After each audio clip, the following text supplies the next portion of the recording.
এভাবে অধিকার শুধু অর্থনৈতিক নয়, লেখাপড়ার অধিকার দিল, তালাকের একটি অধিকার, এটি একটি গুরুত্বপূর্ণ বিষয়। তালাকের অধিকারটিও শুধুমাত্র পুরুষের না, এই তালাকের অধিকার নারীদেরকেও দেওয়া হয়েছে। কথা বুঝতে পেরেছেন?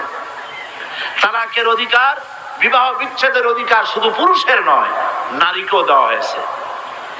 পুরুষ যদি অকর্মণ্য হয়, যদি সে উন্মাদ হয়, জালিম হয়, নপুংসক হয়, তাহলে এই স্ত্রী কোর্টে তা প্রমাণ করে তার স্বামীকে পরিত্যাগ করে ইচ্ছে মতো স্বামী গ্রহণ করতে পারবে, ইসলাম সুযোগ দেয়।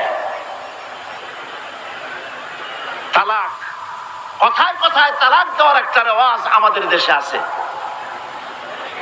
বাংলাদেশে যদি আল্লাহ কোনদিন দয়া করে ইসলামী রাষ্ট্র প্রতিষ্ঠিত করে দেন, তাহলে কথায় কথায় তালাক দেওয়ার এই প্রথাকে বন্ধ করে দেওয়া হবে। তরকারিতে লবণ কম হয়েছে, শুটকি মাছে ঝাল হইল কেন, এই সব কথা বলিয়া তালাক দেওয়া যাবে না। আর একসঙ্গে 3 তালাক দেওয়া তো যাবেই না। এক সাহাবী এসে নবী করিম সাল্লাল্লাহু আলাইহি ওয়াসাল্লামের কাছে খবর দিলেন যে একজন তার স্ত্রীকে একসাথে 3 তালাক দিয়েছে। নবী করিম সাল্লাল্লাহু আলাইহি ওয়াসাল্লাম এত গুসা হয়েছিলেন যে বসার থেকে তিনি বললেন, এই লোকটি তো আল্লাহ পাকের কোরআনের সাথে তামসা করেছে।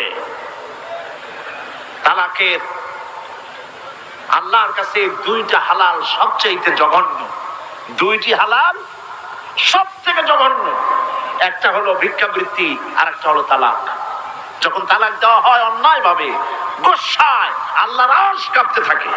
নাউজুবিল্লাহ বলে আপনি এভাবে তালাক দিতে পারবেন না। তালাক দেওয়ার নিয়ম হলো, যখন স্ত্রীর সাথে, লক্ষ্য করুন, স্ত্রীর সাথে বনিবনা হচ্ছে না, স্ত্রীর চরিত্র খারাপ, স্ত্রীর দাজ্জাল মার্কা, বনেই না, তো আল্লাহ পাক তখন বলেছেন উভয় পক্ষের আত্মীয় স্বজন নিয়ে মীমাংসা করার চেষ্টা করো, সালিসি করো।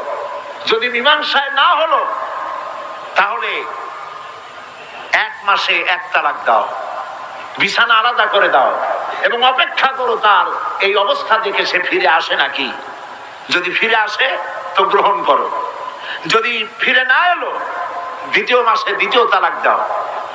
তাও যদি ফিরে না, তাহলে সে গিয়ে 3 তালাক একদম রেজি করে দাও, আর ফেরত হবে না। 3 তালাকে বায়না করে দাও, এই স্ত্রীকে আর গ্রহণ করা যাবে না। এখন আমাদের দেশে রাগের মাথায় একসাথে 3 তালাক দেওয়ার পর মনে মনে অনুশোচনা হয়, এতগুলো ছেলে পেলে নিয়ে করবো কি, কি সর্বনাশ হইল। রাগের মাথায় করলামটা কি? এখন এই বউ ফিরে পাওয়ার জন্য মস্তা তালাশ করে। তখন গ্রামের মুন্সি মৌলবী, এই জাতীয় 1 শ্রেণীর লোক আছে যারা কোরআন বোঝে না, হাদিস বোঝে না, তারা হিল্লা নামক একটা ঔষধ বের করছে। সেই ঔষধটা কি?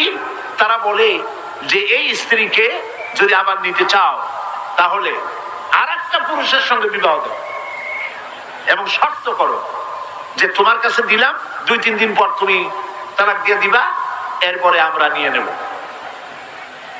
তালাকের নিয়তে বিবাহ করা এটা সম্পূর্ণ হারাম, বিবাহ হবে না। তালাকের নিয়তে বিয়ে করলো, বিয়ে হবেই না।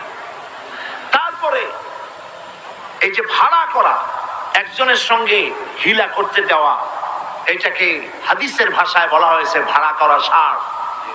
ভাড়া করা ষাঁড়। ইসলামে এই ধরনের কোনো বিধান নাই।